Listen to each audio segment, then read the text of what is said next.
Organizations must carefully select which projects they want to pursue. There are many ideas, but the capacity to work on implementing projects is limited, and success often depends on how committed we are in putting time, money, and energy into our work. If you want to learn more about why projects are selected, you can Google. There are many blogs and articles that list reasons like strategic opportunity, financial benefits, operational efficiency, and many more. You can also learn about the models on how to select the most promising projects among the alternatives by comparing, for example, costs and benefits. But in reality, decisions are made by people, not models. This isn't a bad thing, it's just how the world is. And the better we understand ourselves and others, the better would be our decisions. Here are some real-world reasons for choosing projects. First, personal preferences. We all have them. Second, not fully understanding the problem that we are trying to solve. And third, political reasons. Sometimes organizational underwater stones are on the way. We would never be able to get rid of these and do purely analytical, model-based decision-making.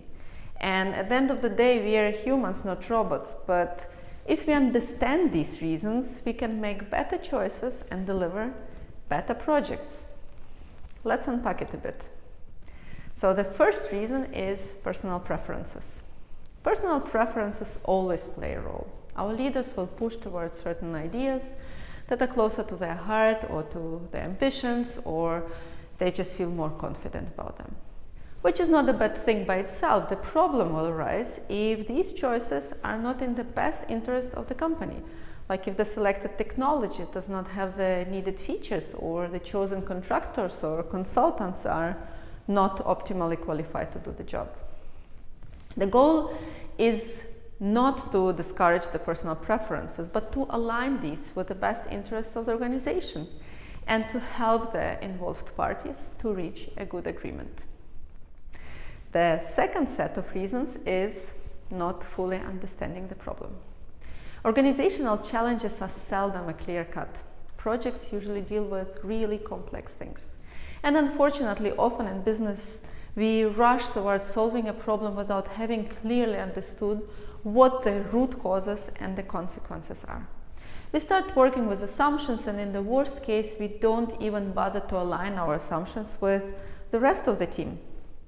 The outcome can be poor implementation results and many conflicts. Sometimes the implementation might even go well and the project will be technically a success, but it will still not have solved the actual problem it was meant for. The third set of reasons for selecting projects not according to analytical models and data are political reasons. Extending even more financing to failing projects or discouraging certain ideas might be examples of negative office politics. Office politics is often very difficult to spot until it's too late. So trustful environment and open conversations are best remedies against detrimental political forces. A good facilitator and external coach can create room for constructive dialogue. Sometimes we make bad decisions even though we have good intentions in mind. Sometimes the decision makers know that what needs to be done, but just don't do the obvious. Your leader knows that you need a new ERP, but nothing is happening.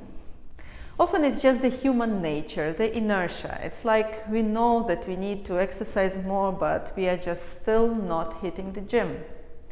Knowing and acting upon knowledge is not the same thing.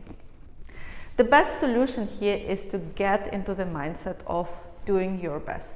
Develop good self-reflection and gain clarity about your values. Get into real conversations, honest, trustful. You will end up having better project decisions and better project executions.